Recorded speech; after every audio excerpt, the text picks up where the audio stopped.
말씀은 126편 5절 6절입니다. 제가 읽어드리겠습니다. 눈물을 흘리며 씨를 뿌리는 자는 기쁨으로 거두리로다. 울며 씨를 뿌리러 나가는 자는 정녕 기쁨으로 그 단을 가지고 돌아오리로다. 눈물로 믿음의 씨앗을 뿌리자.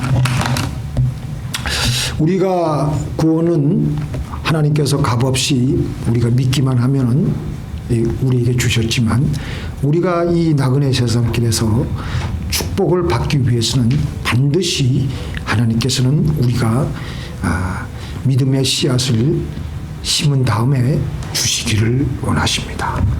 눈물로 씨를 뿌리면 하나님은 반드시 기쁨으로 거두게 해 주십니다. 오늘 우리는 눈물로 씨를 뿌려야 됩니다. 눈물로 기도의 씨를 뿌려야 됩니다. 폭풍우가 몰아치고 모든 사방이 다 컴컴하고 저 하늘이 무너지고 땅이 꺼지는 한이 있더라도 우리는 우리에게 쉬지 않고 드리는 눈물의 기도, 믿음의 씨앗을 하나님께 우리는 진상을 해야 될 줄로 믿습니다. 우리가 인생을 살아가면서 수없이 많은 것들을 우리가 원합니다. 근데 먼저 그것을 얻기 위해서는 우리는 심어야 됩니다. 당근을 원하면 당근의 씨를, 토마토를 원하면 토마토의 씨를, 옥수수를 원하면 옥수수의 씨를 심어야 우리는 그것을 얻을 수가 있습니다. 우리가 원하는 것이 있으면 그 원하는 것의 씨를 적절하게 맞추어서 심어야 됩니다. 왜냐하면 하나님께서는 심고 거두는 이 법칙을 창세부터 이 법칙을 우리에게 적용하게 하셨습니다. 땅이 있을 동안에는 심음과 거둠과 추위와 더위와 여름과 겨울과 낮과 밤이 쉬지 아니하리라. 하나님이 우리에게 어떤 것을 주실 때는 반드시 씨앗과 양식을 같이 주십니다. 양식은 마음대로 먹어도 되지만 씨앗은 손대면 안 됩니다. 가을의 수확을 위해 절대로 먹어서는 안 되고 잘 한 곳에 모아두어야 됩니다. 농부가 추수를 마치고 나서 가장 먼저 해야 될 일은 추수한 곡식 가운데서 다음 농사를 위해, 다음 봄을 위해서 가장 좋은 씨앗을 고르는 일입니다. 그렇게 고른 다음에 농부는 씨앗을 처마 밑에 단단히 묶어서 달아놓습니다. 아무도 손도 못 대게.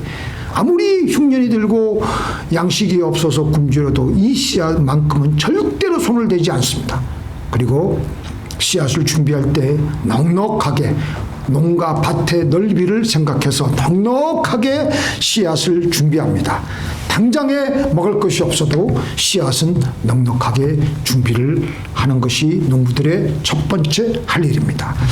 하나님께서는 천지와 만물을 지으신 이후에 아름다운 동산을 아담과 하와에게 주셨을 때 아담과 하와에게 건드리지 말아야 될 종자 씨앗과 같은 선악과를 주시면서 그들에게 이렇게 말씀하셨습니다.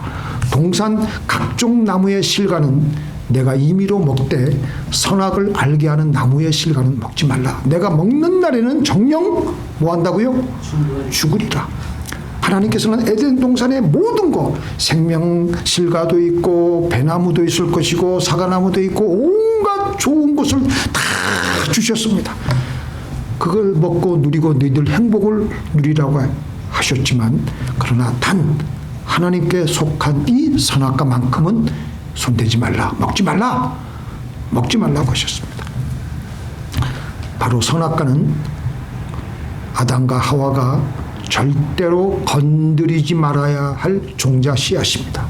이거 건드리면 정녕 죽을 수밖에 없습니다. 그런데 사탄은 어떻게 했습니까? 정말 하나님께서 이 동산에 있는 나무의 실과를 따먹지 말라고 하더냐? 하나님이 속셈이 있어서 그런 것이야. 너희가 선악을 하는 이 선악과를 따먹으면 하나님과 같이 될까 봐 그렇게 하시는 거야. 그러니까 따먹어도 돼. 너무 겁먹지 말고. 그래가지고 여자가 먼저, 하와가 먼저 거기에 달랑 넘어가서 자기도 따먹고 남편 되는 아담에게도 주어서 선악과를 취함으로 에덴 동산에서 쫓겨나게 되고 그들의 앞날은 저주로 가득 들어차게 되었습니다. 심는 자에게 같이 읽겠습니다. 심는 자에게 씨와 먹을 양식을 주시는 이가 너희 심을 것을 주사 풍성하게 하시고 너희 의의 열매를 더하게 하시고, 하나님이 우리에게 뭔가를 주실 때는요 반드시 씨와 양식을 같이 주십니다. 심는 자에게 씨와 먹을 양식을 주시는 하나님께서 너희 심을 것을 주사 풍성하게 하시고, 1세기에 이 세워진 이 고린도 교회는요 그 당시 너무나도 가난했습니다. 그래서 고린도후서 8장 2절에 보니까 환난이 많은 시련 가운데서 너희 넘치는 기쁨과 극한 가난이 그들의 풍성한 연보를 넘치도록 하게 하였느니라. 풍성한 연보가 넘치도록 하였던 것입니다.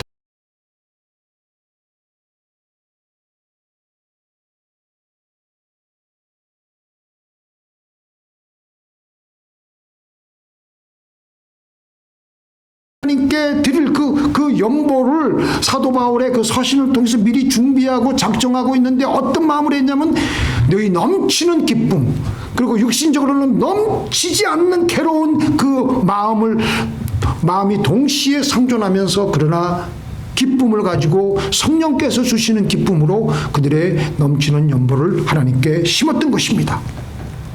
하나님 없는 중에도 하나님께서는 우리의 미래를 바꿀 수 있는 이 종자 씨앗을 주셨습니다.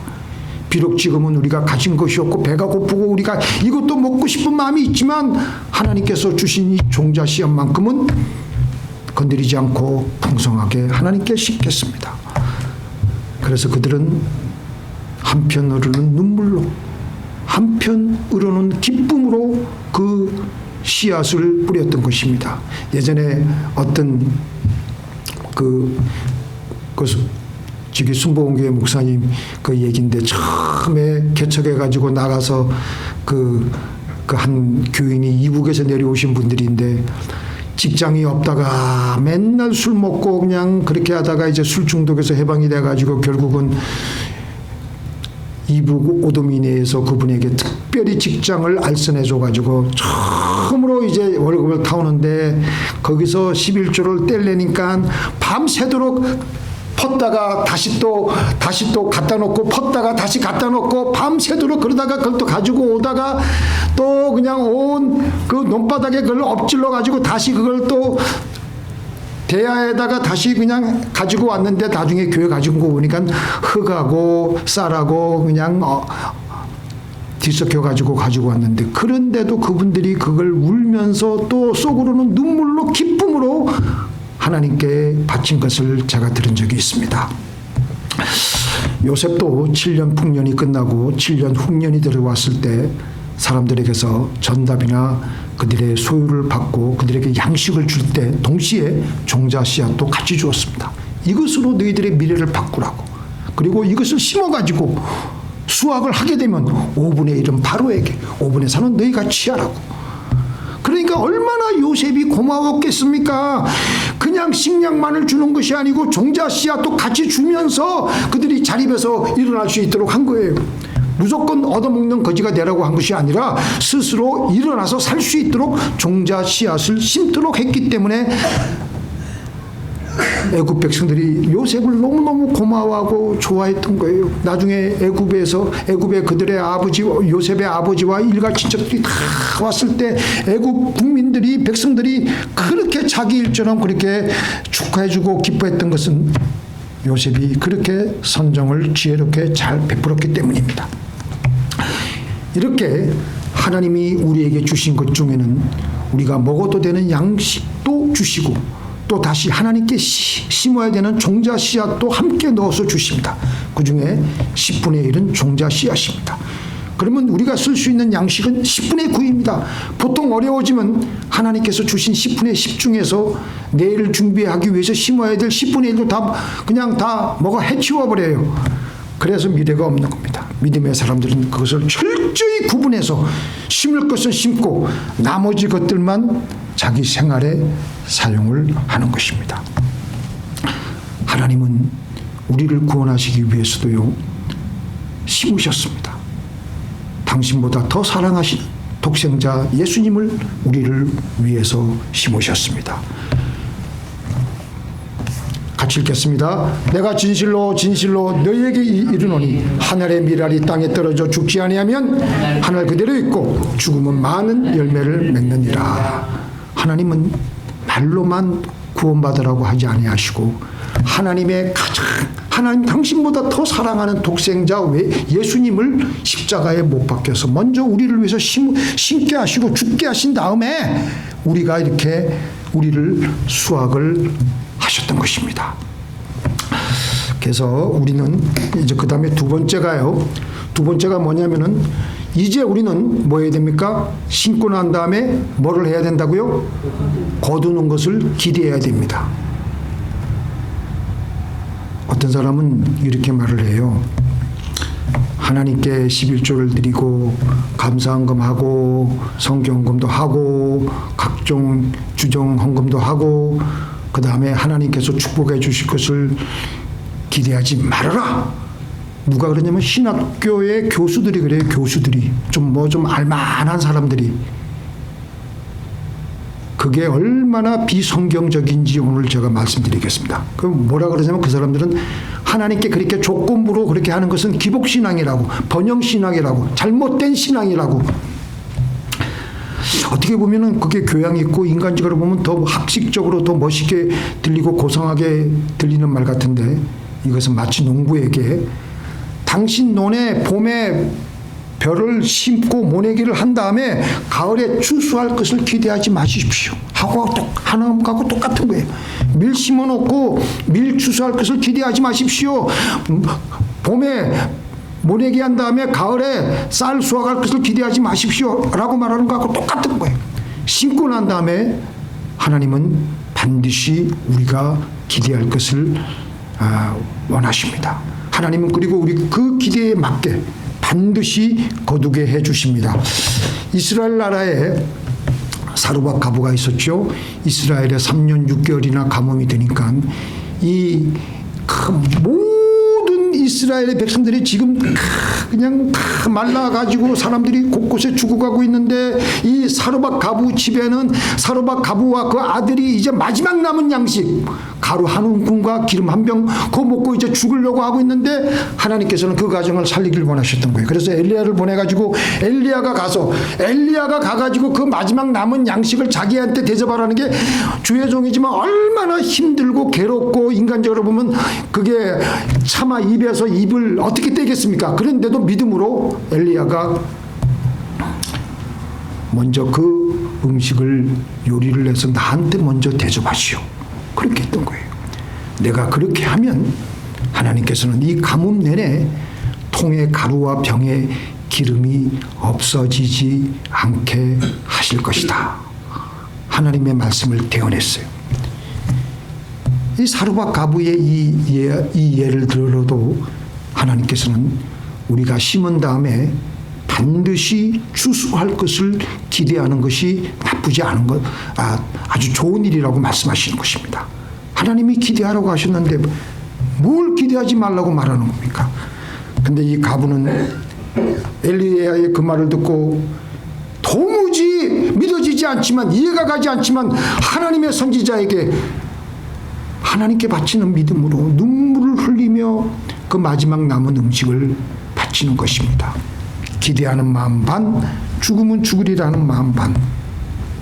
그래서 과연 엘리야 선지자의 말대로 그 통에 가루와 병의 기름이 계속 퍼내면 또 가루가 또 계속 차 있게 되고 기름을 다 쓸만 하면 또 기름이 또 차 있고 그런 역사가 일어나 가지고 그 가정은 더욱더 풍성해지는 축복을 받게 되었던 것입니다. 믿습니까?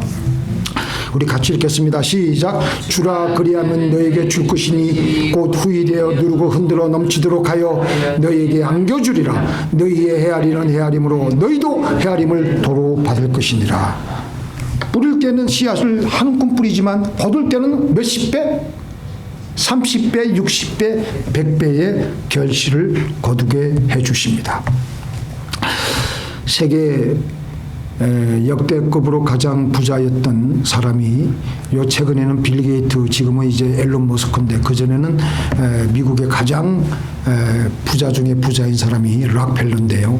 이 락펠러가 부자가 되기 전에 친구의 사기에 완전히 넘어가 가지고 잘못된 강산을 샀어요.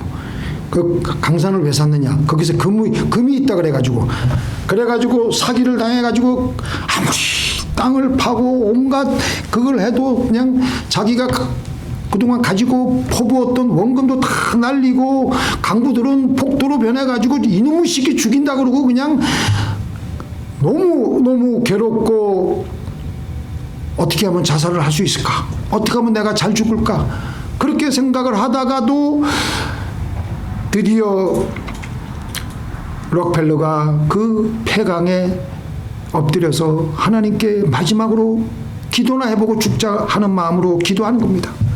하나님의 말씀은 이럴 때 우리가 사도신경을 외워야 돼. 전능하사 천지를 만드신, 그러면 믿음이 생긴다니까. 전능하사 천지를 만드신 하나님 아버지를 내가 믿사오며, 하나님 믿죠. 하나님의 말씀은 일액 일점도 변함이 없는 것을 저는 믿습니다. 저는 지금까지 우리 어머니의 교육을 받아서 1불 50전, 제가 아주 어렸을 때 1불 50전 받았을 때 15전을 하나님께 드린 이후로 한 번도 11조를 걸은 적이 없습니다. 그런데 왜 저에게 이런 시련을 주십니까? 하나님 살아계심을 보여주시옵소서. 간절히 기도하니까 그에게 하나님께서 음성으로 성령으로 말씀하시는데, 때가 되면 열매를 거둘 것이니라. 더 깊이 파도록 해라. 그래가지고 기도하고 기도 자리에서 일어서가지고 그 말씀을 한 번 더 믿어보자 해가지고 더 파는 거예요. 더 깊이. 사람들이 더 수군거리고 저 미친놈이고 이제 완전히 미쳤구나 그러는데, 한 번 더 파니까 갑자기 황금 대신 뭐가 나냐면 검은 석유가 분수처럼 공중으로 솟구쳐 올라오므로 인류에게 처음으로 석유 시대가 그때부터 열리게 된 것이었습니다. 자살 직전에 록펠러가 이제 유전을 발견해서 인력 거부가 되었습니다. 그래서 그 다음부터 이 록펠러가 그냥 온갖 거 완전히 그냥 그 독점을 하는 거야. 그냥 세 번째 뭡니까? 심지 않고 그냥 거두게 되면 우리에게 어떤 일들이 벌어지겠습니까? 어떤 일들이 벌어지겠어요? 심지 않고 그냥 얻으면 우리는 망나니 같은 사람이 되고 맙니다. 공짜만 좋아하고 항상 자기만 알고 타락한 사람이 되어가는 거예요. 우리 오늘 여기 목사님 계시지만 예전에 같이 우리 목사님과 섬겼었던 그 교회에 어떤 분이 어떻게 하다가지고 200만 불 로또에 당첨됐어요. 근데 신앙생활 못하고 그 다음에 그렇게 물질적으로 축복을 못 받더라고요. 계속 더 그냥 내려가더라고. 지금 그 베네수엘라가 거의 석유에 떠 있는 나라라고 우리가 해도 과언이 아닐 정도로 석유가 많이 나잖아요. 근데 그 나라 지금 잘 살고 있어요? 석유의 저주를 받고 있습니다. 근데 그 옆에 그 베네수엘라 바로 옆에 또 과이아나라는 나라가 있는데 그 나라에 또 석유가 엄청 또 발견이 돼가지고 그 나라까지도 탐내네. 이렇게 못돼 먹은 나라가 어디서 자기네 나라 지금 나고 있는 석유를 잘 활용해서 자기네 나라도 잘 살게 해도 바쁠 텐데 왜 그렇게 완전히 이 베네수엘라 같은 이런 위정자들 만나면 큰일 납니다. 어떤 부자에게 외동아들이 있었습니다. 아들이 너무 사랑스러워가지고 18세가 되던 그 생일날을 맞이해서 아버지 엄마가 그에게 몽땅 유산으로 그냥 자기들의 재산을 다 그 아이에게 물려줬어요. 아이가 돈이 갑자기 생기니까 자기가 힘들어서 번 것도 아니니까 그때부터 인생에 그냥 쾌락은 다 즐기면서 술, 도박, 마약, 음란, 그냥 온갖 짓을 다 하다가 결국은 30세가 되어가지고 완전히 거지가 돼가지고 집에 돌아왔는데 이제 성병과 온갖 질병으로 죽게 됐어요. 그러면서 그가 마지막으로 하는 말이 있어요. 나의 부모가 차라리 나에게 일불 한 정도 주지 않고 나를 내보냈으면 내가 이 모양 이 꼴이 되지는 않았을 텐데, 그렇게 하면서 마지막 숨을 거두었던 것입니다. 심지 않았는데 거두는 것은 축복이 아닙니다. 저주요, 고통이요, 불행입니다. 그래서 석유의 저주가 있습니다. 석유 때문에 아무것도 안 하는 나라들이 있어요. 나라들 그 석유를 가지고 그 기업을 더 잘 일으키고 미래를 위해서 석유가 떨어질 걸 대비해서 미리 그렇게 해야 되는데, 심지 않고 저주를 거두면 그 수확은 그에게 행복이 결코 될 수가 없는 것입니다. 믿습니까? 자, 그 다음에 네 번째, 심고 나서 우리는 인내로 기다려야 됩니다. 한번 같이 읽어볼까요? 시작. 우리가 선을 행하되 낙심하지 말지니 피곤하지 아니하면 때가 이름에 거두리라. 하나님께서는 땅이 있을 동안에 심음과 거둠과 추위와 더위와 여름과 겨울과 낮과 밤이 쉬지 아니하리라. 가을이 오기 전에, 추수하기 전에 농부들은 인내하면서 기다립니다. 농부가 논에 모내기를 한 다음에 추수하기까지 몇 번이나 그 논에 손을 대자면 80번 이상 그것을 돌아보아야지만 추수를 하게 된다고 합니다. 한 포기의 하초를 가꿀 때도 물을 주고 거름을 주며 사랑을 주어야 그 화초가 제대로 커나가게 됩니다. 때로는 그 거두는 것을 뿌린 곳에서 못 거두기도 하고, 다른 곳에서 거두기도 하고, 이 땅에서 뿌린 것을 저 천국에서 거두기도 하고, 믿습니까? 우리 당대에 뿌린 것을 우리의 자녀들 대에서도 거두기도 하게 하십니다. 오늘 뿌리고 내일 거두기도 합니다. 내가 뿌렸는데 내 자식이 거둘 수도 있는 겁니다.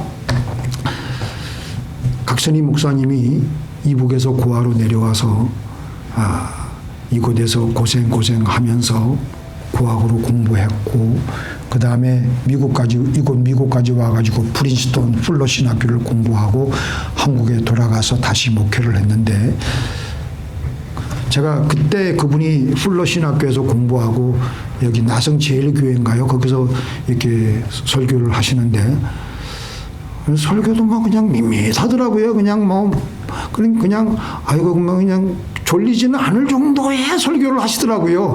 근데 그분이 그때 이제 한국 들어가가지고 소망교회를 하시는데 소망교회가 너무너무 잘 되는 거예요.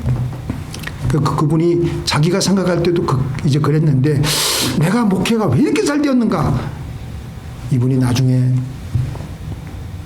이북에 자기 어머니를 만나러 갔는데 벌써 어머니는 돌아가시고, 그 자기 살던 고향에 가서 보니까 어머니가 늘 기도하던 기도굴에 가서 보니까 그곳에서 가만히 있는데 환상이 떠오르는 거예요. 자기 어머니가 자기를 위해서 그 자리에서 얼마나 우리 남한의 이남으로 먼저 간 우리 각선이가 잘 돼야 될 텐데 목회를 축복하여 주옵소서. 그 어머니의 기도에 하는 그 장면, 그 모습이 연상되니까 이분이 평상시에는 그렇게 눈물이 없던 분이 거기서 팍 눈물을 흘리는 거예요.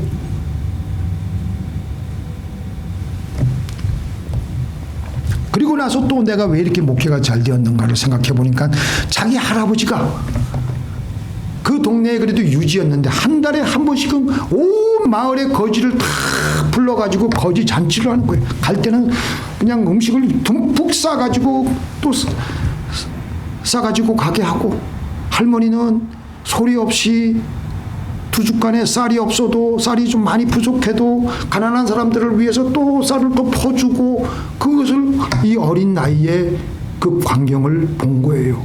할아버지 할머니 때 심어놓은 것을 손자 때인 자기 세대에 그것을 거두는 것을 거두었다라고 말씀을 하고 있는 것입니다. 그냥 우리의 미래가 좋게 될 것이다. 누군가가 심었기 때문에 오늘 우리는 이런 축복을 받고 있는 것입니다. 우리는 심어야 될 줄로 믿습니다. 심는 것은 기도하는 대로 순종하는 것이기도 합니다. 그래서 우리 교회도 무조건 우리는 사실 여러분들 잘 아시잖아요. 우리 교회 형편이 그렇게 넉넉한 형편이 아니지 않습니까? 10분의 1 이상 우리는 성교연금 해요. 10분의 1 이상. 여러분들이 아실 겁니다. 또 이제 내년 1월 달에 제가 연말 결산하면은 작년에는 한 10분의 2 정도 한 것 같아 보니까. 그죠? 그래서 우리는 다 각자의 기도 제목이 있습니다. 어떤 것을 하나님 앞에 이루시기를 원하십니까? 먼저 기도하면서 그 기도 제목을 이루기 위해서 하나님께서 우리에게 심기를 원하시는 순종의 종자 씨앗을 골라내는 겁니다. 때로는 물질로, 때로는 몸으로, 때로는 시간으로 여러 가지 심을 것들을 우리는 골라내어서 우리의 현실에, 우리의 삶 속에 심어야 되는 것입니다.